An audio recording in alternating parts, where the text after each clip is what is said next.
we've said this before. I'll say it again. Legends only, bro. Exactly. It's MLS All-Star Week, all right?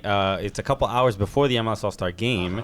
So we, the bar is constantly getting risen day to day. Bro, every time we speak to someone, we're just like, I can't believe we get a chance to speak to these people. And actually, this is the second time we speak to this gentleman to my left. Yes. At the time, we met on the Bundesliga trip, but now the director of football? Here? Okay. No, sporting director. Sporting director. Actually, you call it CSO, Chief Sporting Officer. Right. I still call myself sporting director. In Düsseldorf, when you met me, I was CEO, which is in a way from the field of work, it's just the same. Yeah, you know what? Just give this guy an acronym. Okay. Well, Lutz what's your business card Pfannenstiel? say? Pfannenstiel? Pfannenstiel. Pfannenstiel. I said I was going to butcher it, buddy. I'm I mean, trying. where do you find the F? I wonder. Where do you find the F? Doesn't your name start with like 7 consonants? No, there is just one silent F in it. And you put 4 Fs You know in what? it. Usually, whenever we have a guest with a possibly difficult to pronounce name, I usually handle it. This was wildly irresponsible, and I blame myself for letting him even do it. I mean, everybody so far who called me officially Pfannenstiel was in trouble. Really? Okay. Well, now I guess I got to do laps. I don't know how this works. I'm out of the academy. What happens now? No, this is an exciting time because we'll talk. I want to talk about the where we originally met, but obviously the sporting director for St. Louis City, the new MLS team that's coming into the league. What year? When? 2023. So next year. Just around the corner, yeah. Yeah, so it's coming close, and we've been doing our show since 2015. So we've seen a lot of these new clubs. So you were only 12 years old by then. I was. Yeah, I know, was right? a baby. I was 72. I mean, I was 12, but I was still wearing diapers, Lutz, okay? I had a lot of issues. But no, so we've seen a lot of new clubs come into the league, whether Minnesota United, Atlanta United, Nashville. So we've sort of, I don't know if we're veterans now when we started focusing on the league, obviously NYCFC had just started, so everybody gets annoyed at the new club, right? Because they think they're big shots and stuff like that. But it's starting to feel like St. Louis might arrive as big shots already. The interest and energy in the local market it does feel incredibly genuine. So my first question to you is, what made St. Louis the project that you wanted to be a part of? Yeah, let me just circle back there a second. We're not the big shots. We don't want to be the big shots. We actually just the opposite. We everybody's club. We want to be a community-driven club. I only sign players so far which are not big-time Charlies. We will stick that way. So we want to be what we are, which is a Midwestern club where we know where we are from. Well, I'm from Germany, but your accent says Midwestern. Midwest Germany. Yeah, Midwest Germany. But it's important that philosophy or that values, stick with us, and that's how we build the club from day one, from scratch. Well, you guys still know me when I was in Düsseldorf. The COVID hit us. I made the decision to leave Düsseldorf or the Bundesliga. I just wanted something else. I agreed to go to England into the Premier League, and then, still COVID. And then there was this first talk with the ownership here in St. Louis. And after hearing what the project is about, the tradition of football or of soccer here in the city, it's for me the most exciting project. I don't like the word project, but it is the most exciting project in the world, because starting a club from scratch with a very serious, genuine ownership, which really, supports everything, in a city where people just so full of life and desire for football. I mean, can't be anything better. It's like I can put 30 years of professional football experience as a player, as a coach, as a sporting director, whatever, coaching instructor, I tried it all. I can put all that and also the experience of 6 continents into that. What was good, what was bad, what did I like, what did I pick up in Hoffenheim, or also what did I find out from clubs who did wrong things, not to repeat that mistakes. So I got a lot of experience on that, and now put it all together in St. Louis. It's unbelievable fun so far in the first 2 years. Yeah. What was it though? Because you have I think you are the record holder for playing for the most clubs in the world.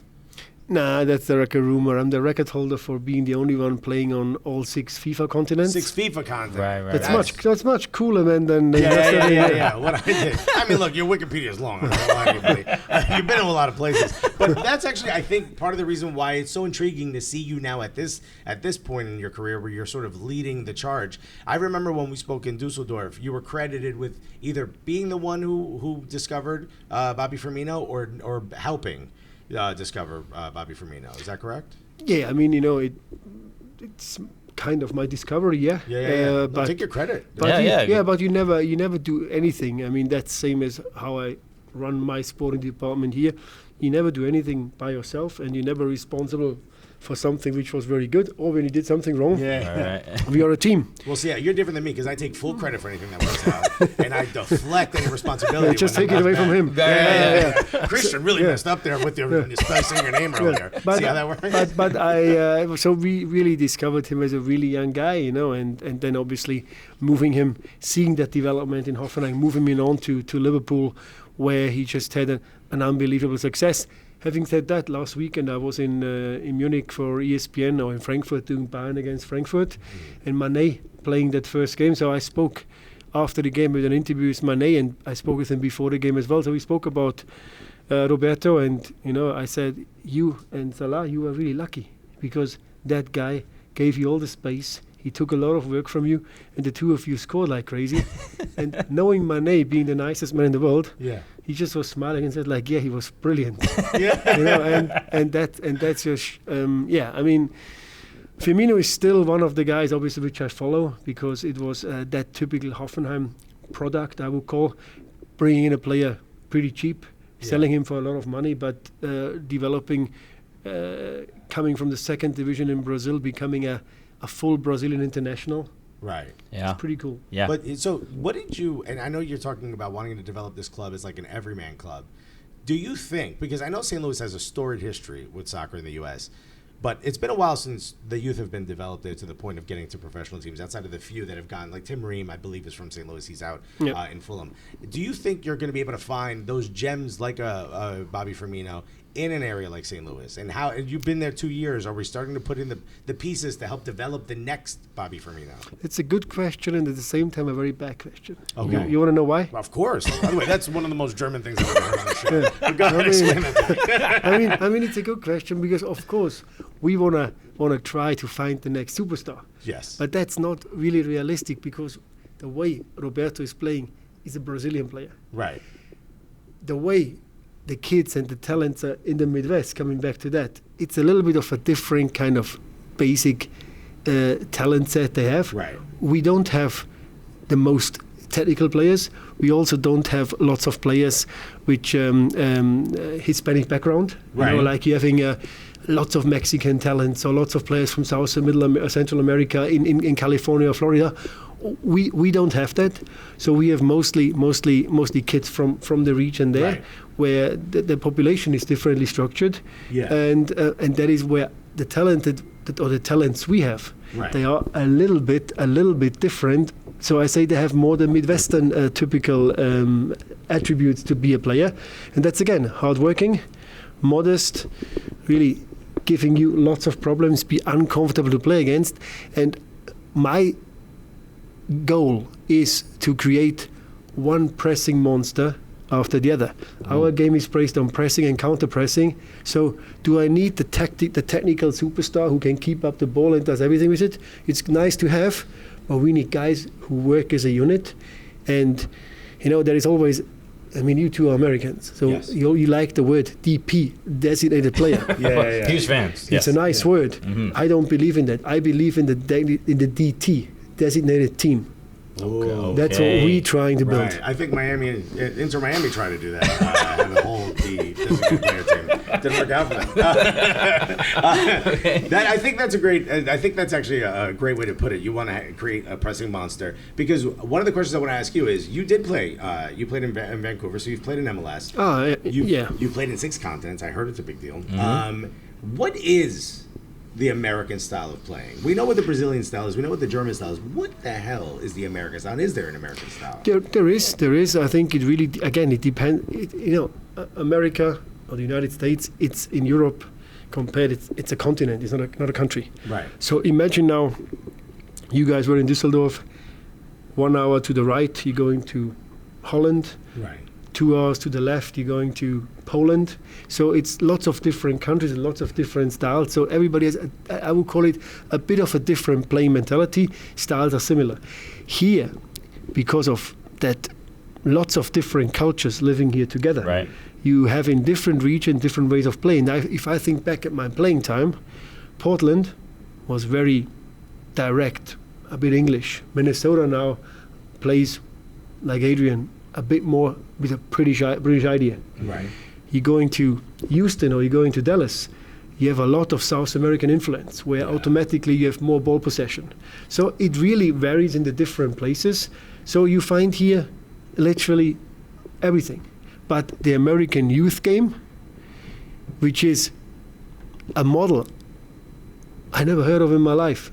I mean, I did, but I just couldn't see how it goes, which is the so-called pay-to-play model. Right. Is for me one of the most weirdest things I've ever seen, because football is the game for everybody. It needs to be diverse. It needs to be all-inclusive. Everybody needs to be able to play that Let's game. take that thought process forward. It's the game for everybody, and imagine everybody paid. Now we're making money. Welcome to America. And that is Capitalism 101. We're making money, buddy. and that's where I came in. Right. That's why we need you. But obviously, a lot of academies now are free, which is incredible, and Yeah. we're seeing the fruits of that labor in developing the next step. And MLS wants to be a selling league. So, do you think, being the chief soccer officer, Say sporting. sporting director, How the stocks for St. Louis? the vice president of soccer, do you think St. Louis could be the next hub where Europe are going to start plucking talent from St. Louis? Yeah, I think we can be, because we have as a clear goal, we want to have the best academy system, development system in the States. 10 years ago, I would have said, I'm pretty sure we can do that. Now you see some of the academies doing some great job. I mean, obviously Dallas, produces lots of players. But looking even on the other side to Philadelphia, the numbers of homegrown players, the numbers of talents who coming from their own region is really fantastic. So there is lots of good things happening in recent years. And coming back to that, we want to be also a difference maker in our region. So we want to. All our football education should be free, and not just the academy, which is the top of the young players. We talk about also going down in the system community, U7 up to under 13. We want to be out there and give kids which don't have the financial possibilities to play that at the higher level, to give them the opportunity to learn to play, but also learn how to love the game and actually be member of a team. We have talent programs, we have community programs, we call it City for Your Future program. So we have lots of different ways of get the community engaged, to go into areas where there is not the big finances, but to give kids that opportunity and be as diverse as possible, be as inclusive as possible. That's the big goal. And we're doing it now since a long time. That is one of the things our ownership is extremely proud about and happy about, that we do that. So in our case, it's not just all about winning games or developing the next pro. It is a little bit to also, I would call it, create leaders, create good people. Right. And that is that values you really can give to children being out there. Now you guys will say, like, what's wrong with that guy? He's taking care of the professional team. But yeah, I take care literally of all the three things: community, academy, and the pro team. And what is more important, yes, everybody thinks on the short term it's just about the pro team. But no, we really focus on that, bringing up good kids, involving them in football, and just trying to live like as role models, and also signing players for the first team who are role models for that kids.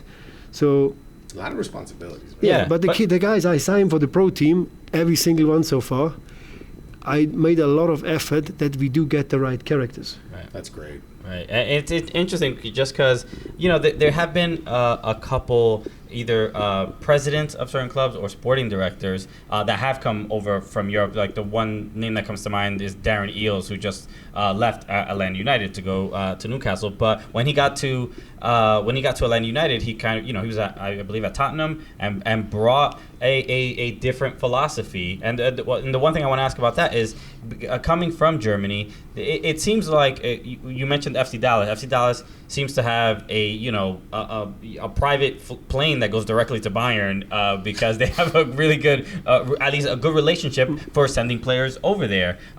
So what is it about maybe the American style of play or the American player that maybe fits so well in Bundesliga or just in Germany overall? Because I think we've seen a lot of really good examples of that. Yeah, I think, you're right. The American players, they do adapt very quick in Germany. I think it has to do that the football in Germany is very athletic, and American children growing up, kids in their teens, they're really blessed with athleticism, which comes through your education with lots of different sports. Right. So that multi-sport has also some advantage. Once you have to make the choice, what do I do? Then I think now you need to make that decision as an American kid pretty early. Where do I want to succeed as a pro? Otherwise, you're good in everything, but you're not great in anything. And I think that was my problem. Yeah, that was. Yeah, he was like, he looked at me like you were best at lunch. I went pro at lunch. Okay.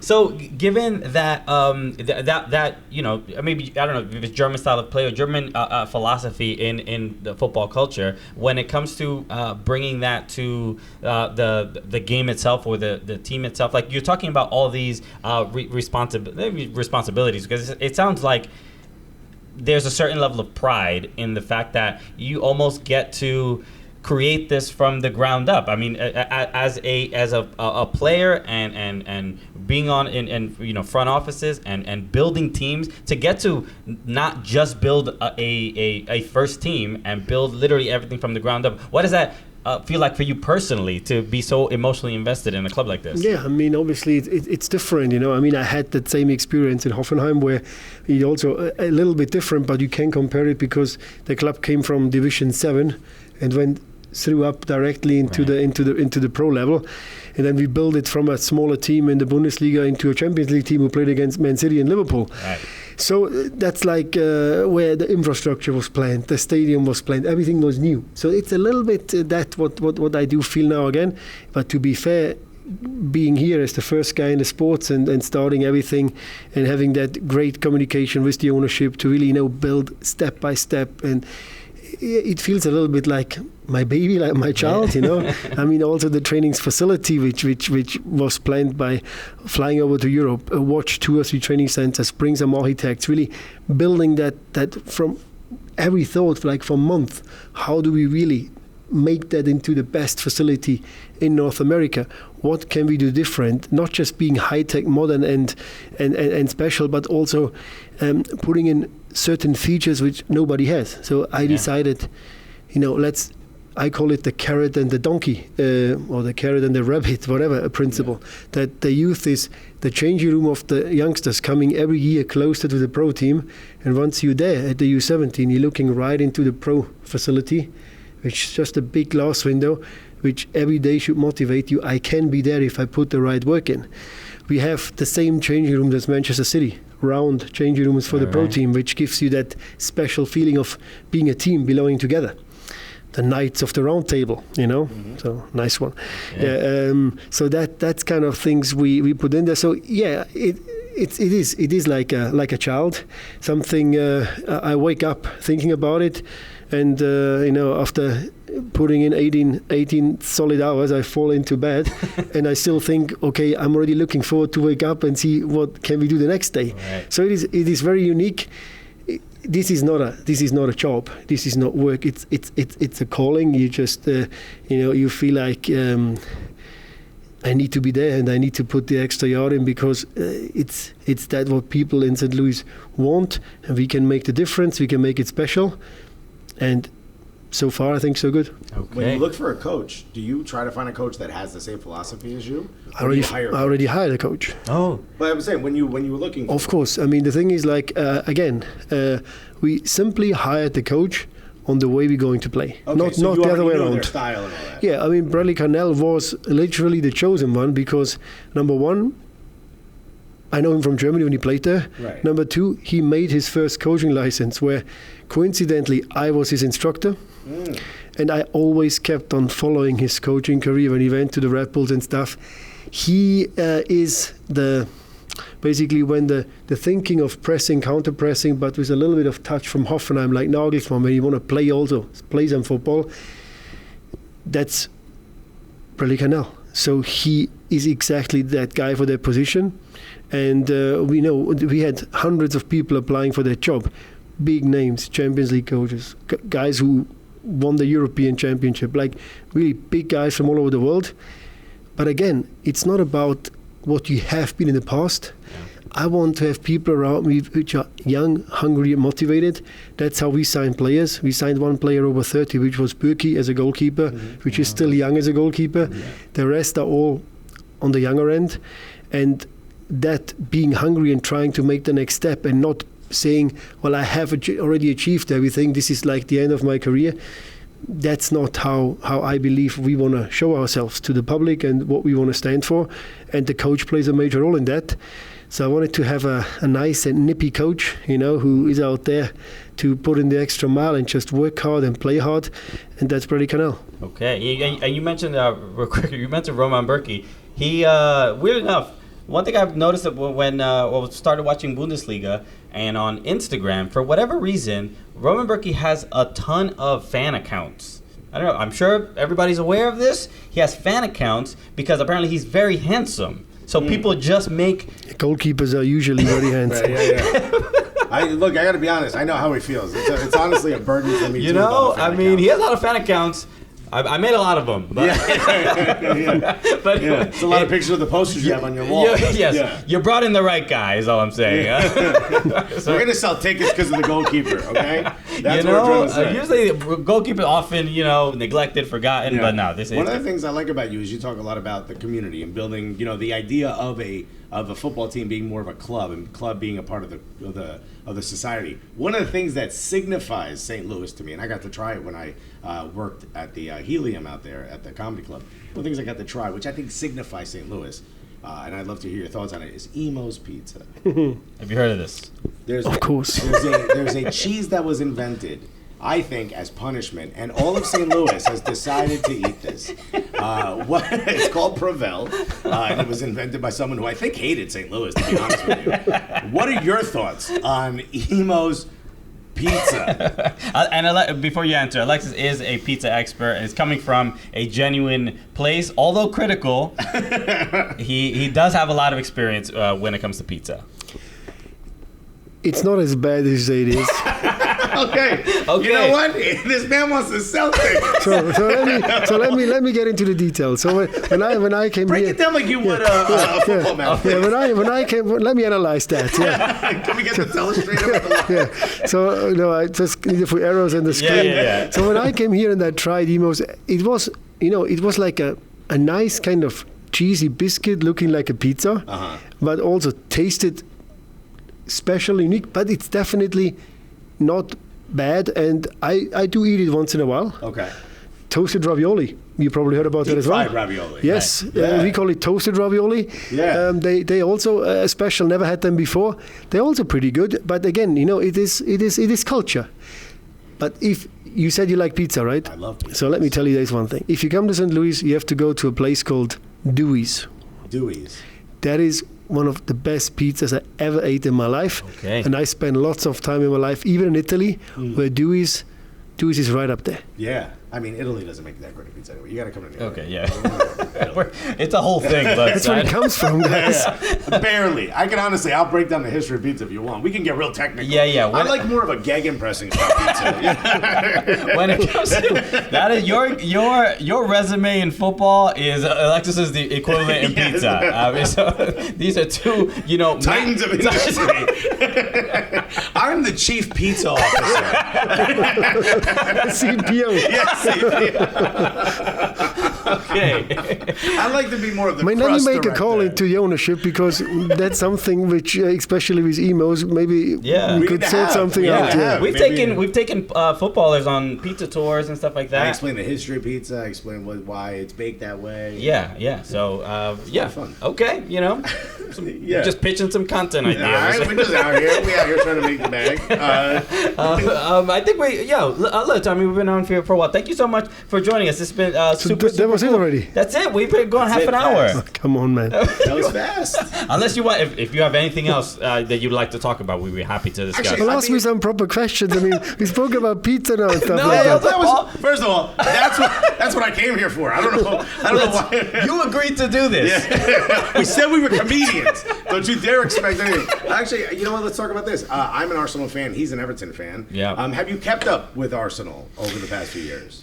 I watch nearly every Premier League game. I'm sorry that you're an Everton fan, my friend. Really, But I mean, the English tell me that, the Germans but tell to me be that. fair, I actually have a soft spot for Pickford. Okay. It's like I said, goalkeepers are good looking. It's not always the case. Yeah. But he's definitely a good goalkeeper. he's amazing, I really. like him, and I mean, Arsenal. I think that it's had a good transfer period.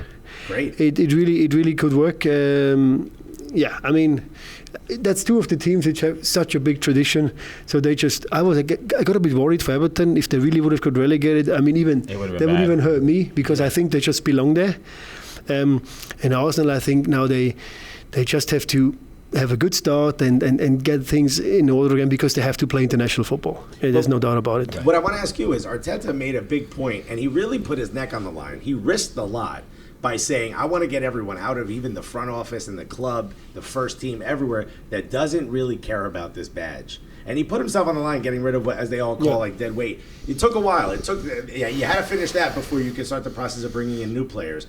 You watching that as someone who's building a team from the ground up, do you see that and say you can really respect that, you appreciate that? How would you have handled that had you been given the situation he came in after Unai? No, I think what he did was the right thing, because you called it dead weight. It's if you're having a big squad, and I would call it basically the skeletons in the closet, where the old coach brought it in. There is too many players coming back from loan. Suddenly you have a squad of 30 guys, and you only need 17.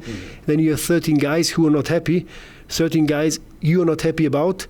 What do you do with that? And that is, you need to make the clean cut. I call it a transition year. Sometimes that's the year when you have a bad season, when the fans are angry.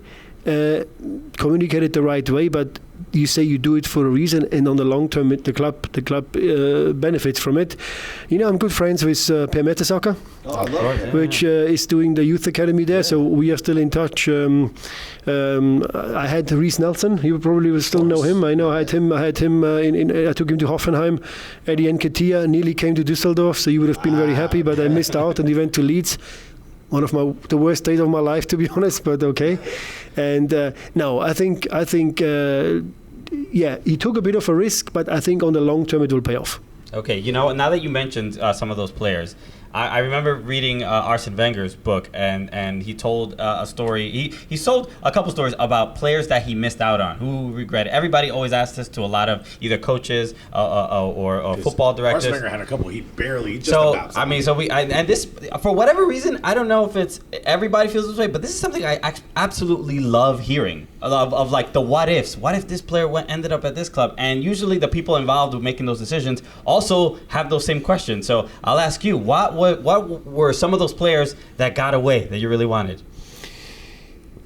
To be fair, in my time in Hoffenheim, because we had a different kind of way of operating, we didn't go for any big names. We went for the Firminos or for the Joe Lintons, where get them cheap and sell them much more expensive. Kevin Volland is another guy. You have Amiri, Demirbay. For example, there I have to say in Hoffenheim, we did have a good financial background, but we went another way. So we never really missed out on anything, because the only one which I would say which was a bit of a shambles was Haaland, because he was offered in Germany and most of the German clubs, but then we all knew him and everybody wanted him. Yeah. But he was just at this moment too young and too expensive from Molde, and then he ended up in Salzburg. Right. They went for it, it paid off. So that is the only one where I would say, should we have invested that extra money? Yes, when it comes to the football. No, when it comes to the structure, because you don't want to blow up your youth system with one player. Right. So overall, it's better to stay to that what you stand for. Mm-hmm. In Düsseldorf, I never missed out on anything because I had no money. So okay, there you go. I mean, I was just like, who else could I loan, please? So we ended up with like lots of loan players, which the chances there that you basically. It's just a question of time. You survive year 1, you survive year 2, maybe you survive year 3. If you're not able to spend a similar amount than position 15 and 16, sooner or later you will get relegated. It's just what is it called? The law. Yeah. What is it called? The law. Murphy's Law? Murphy's Law. Come on, you know that. You know I was pizza. thinking So law of diminishing returns. no, yeah, Murphy's Law. Alexis doesn't really abide by any laws. Yeah. I'm the chief stupidity officer. So that should normally do that. So, and now here, I really like touch wood. Every player so far we wanted, we got. Okay. That's great. And again, I think we're going for realistic targets. Now I could jump about and say, well, I want a player for 27 million from Argentina. No, I don't think that is the lake we're going to fish in. Mm-hmm. I have an idea what we want, what positions we want, what kind of characters we want, and we got that, guys. And thanks God that like now the European market and the American market, it got a bit closer together. So lots of the MLS clubs, they more tending to go to Latin America. Yeah. I decided I go to Europe because I knew we can afford European players from the Bundesliga because they still feel coveted. Right. And the guys we wanted, we got. And we got, for example, Joachim Nielsen, a Swedish international, which had 6-7 offers from the Bundesliga, but we got him. Bürki had offers from the Premier League and from Spain, and we got him because he believed in St. Louis. He believed in the project. And well, I knew these guys from the Bundesliga, so it makes me easier to explain everything. Of course, And so it's but yeah, Haaland would be the one. All right. And the one which is, but luckily it wasn't me. But Lewandowski was also offered to all Bundesliga clubs, and nobody took him. Wow. And then he ended up in Dortmund, and the rest is history. And that had nothing to do with his level. It's just nobody really knew by then. Nobody. Yeah. He was not really that well known. But after all, he was the guy. Yeah. Well, I was just gonna say, and now he's in a club that may not be able to register him as a player. So he may be being offered to a Bundesliga club yet again. Hey, St. Louis, he's on a free. If they can't register him, he's free on Saturday. Did you know that? Yeah, I read that today as well, which is crazy, But the Lewandowski story, I had this a long talk on ESPN on the weekend, because I believe, and I'm one of the few guys actually who is brave enough to say it, to have Lewandowski is brilliant. But the way things went in Munich, with 1 year left on the contract and getting Mane in, then I tell you what will happen. Give us a call next year and see if I was right or not. I believe very strongly that Bayern Munich will score nearly as many goals as last year, but they will have 5 to 6 scorers with high numbers. Sané, Gnabry, Mane, Müller, Coman, instead of having one guy with 50 goals. Right. That's my opinion. As an Arsenal fan, I really miss Serge Gnabry. But here's what I want to ask you. Bayern Munich winning the championship so many years in a row, and it's looking like it's going to happen for the 11th time in a row. Is that good for the Bundesliga? Of course not. They asked me what is my wish for this season, and I say I would like that the Easter Bunny is not there yet when Bayern Munich wins the championship. Which is somewhere in April, which is like 6 weeks before it stops. Right. So no Easter Bunny, please. So I would like that it stays exciting till at least 2-3 match days before the end. If they win it again because they're the best team, fair enough. but try to stay really on their back. And I think Leverkusen has so much potential. Dortmund has a lot of potential. Leipzig has a lot of potential. So there is these 3 clubs who really can go after them. And so far, whenever Bayern Munich had a weak period, the other guys had a weak period as well. So it was like jinxed. Yeah. And maybe that changes this year. Having said that, winning in Frankfurt 6-1, that was the opener. Maybe it's a wishful thinking. Yeah. Might as well get the Easter Bunny out now if you want that thing. I mean, even the first goal was it Kimmich through the smoke and scoring the goal. I mean, they look incredibly sharp already. I actually got one quick last question. Would you put Zach Steffen as the starter for the U.S. men's national team? Well, he was with me in Düsseldorf. I really like Zach. I think he has a lot to give. I mean, he's very modern. He's good with his feet. I think he fits very well into Greg's Berhalter style. And the answer is yes. And the reason is Turner will not be number 1. No. Steffen went to Middlesbrough, had a great start. I think the last games were not that good. But if he plays till the winter, he plays his 17, 18 games in the championship, then I believe he will start. Right. And I think also he will have the confidence to start, because now Matt will be on the bench. He will hardly play any games, maybe a few in the Cup, and then throwing him into the World Cup has maybe a certain risk.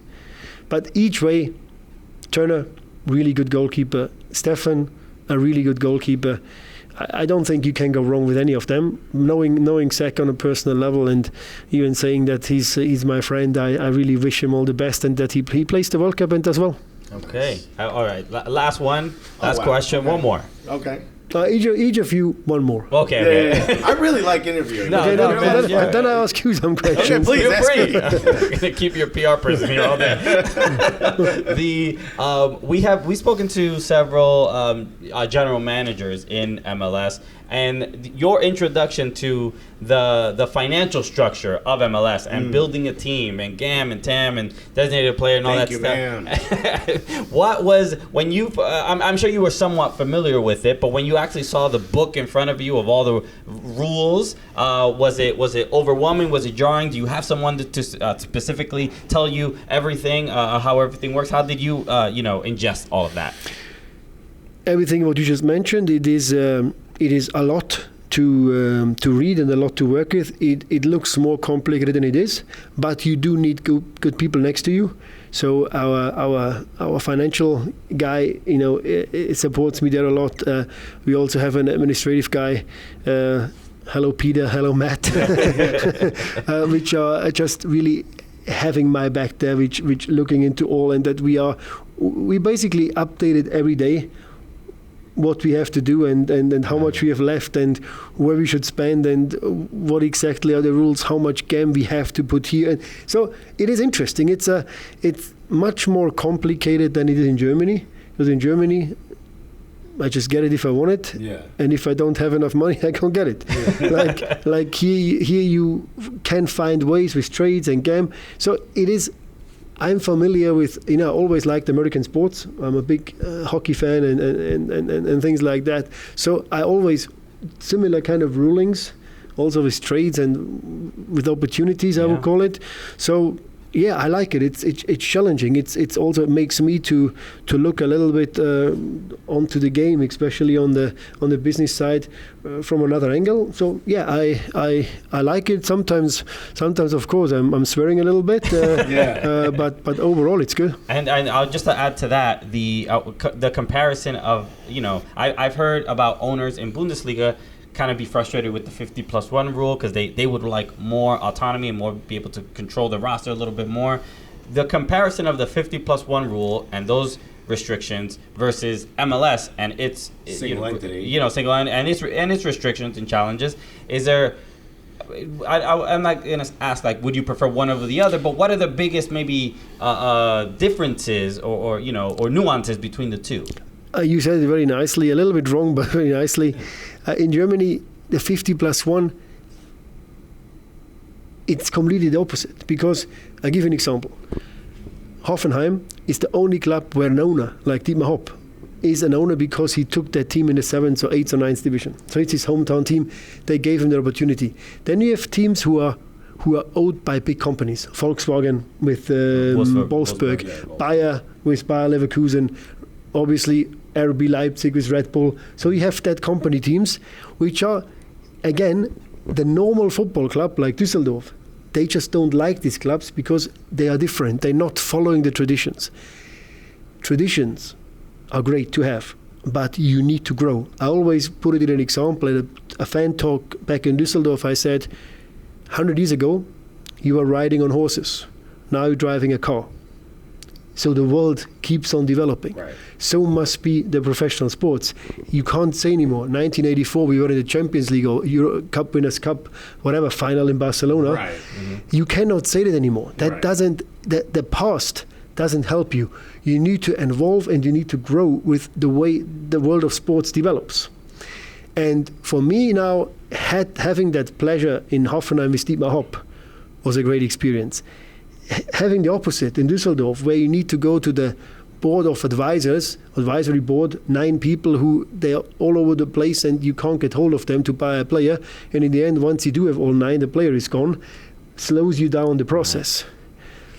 And I'm not talking about selling your soul to investors. I'm talking about keep the club financially solvent. Yeah, that you can react quick. Now being here, having a really good relationship with the owners, being basically 2 offices down. So if something is hot, something needs to be done immediately, I can knock on the door and we get it solved. So this makes my life so much easier. So to keep the answer short, much better to do it that way. Okay. So last thing is, you said you were going to have questions for us. What would you like to ask us? I want to do, can you do a little bit of a stand-up comedian quickly? yeah, if you buy a ticket. Okay. Two-trick minimum. No, I want to know, what are you talking about? I mostly talk about, recently I've been talking a lot about being married to a nurse who had to, in New York City during COVID. And so you're married to a nurse? Yeah. Okay. Yeah, and I just got married about to a nurse? I just got married 8 weeks ago to a nutritionist. So I've been talking about that. And I've been married for 15 years. So you just keep on talking about your wives? No, it's not all, but that's not all. You just I think asked. a lot of it is to show you how stupid I am through the eyes of my wife, because she's a gem, right. And I'm more of the really cheap ring holding up that gem. We talk about our lives and whether it's career, work, or in soccer and but travels. you're doing that full time. Yeah. So you're full-time stand-up comedians. Yes. And we have a show about soccer. Yeah, that is our. I mean, I know that. Yeah, I hope you're have a on soccer it, show, right? guys. One of those two things right now. Can you guess which one? We've spoken about soccer, and I think we've made you laugh a couple of times. So I feel like we're doing it. We're doing our job. As I mentioned, I did the Helium in St. Louis. It was the first time I've been in St. Louis. It was a lot of fun. So you come to a show. I mean, Well, my daughter, she studies in New York City. Okay. Oh, very cool. Yeah, she's like in. No, she's in the New York Film Academy. Okay. Oh, very nice. Yeah. Awesome. So right in town. So next time I'm there, I'll visit her. I will shoot us a message. So if in case you don't have a show, then you have to do a private one for me. I will have a show. There'll be plenty. But you know what? I'm going to tell my wife, sorry, I can't go to dinner. I got to go to this guy's hotel room. I can ask you this. I promise. I promise it's not weird. Yes, he's German. How'd you know? But one thing about Germans, it is whether I don't know if it's a fallacy or not, but the people say Germans don't like to laugh. They're not particularly funny. Listen, we are pretty miserable. To be fair, okay, you don't understand sarcasm. You just don't. But look, it's like that. I can explain about Germany. As more southern you get, as kinder and funnier, maybe a little bit grumpy you can get. So I'm from the deep south. So I'm in general a very funny guy. Okay. But if you're going to the north, people are more stick to themselves. When they want to have a laugh, they hide in the basement for an hour.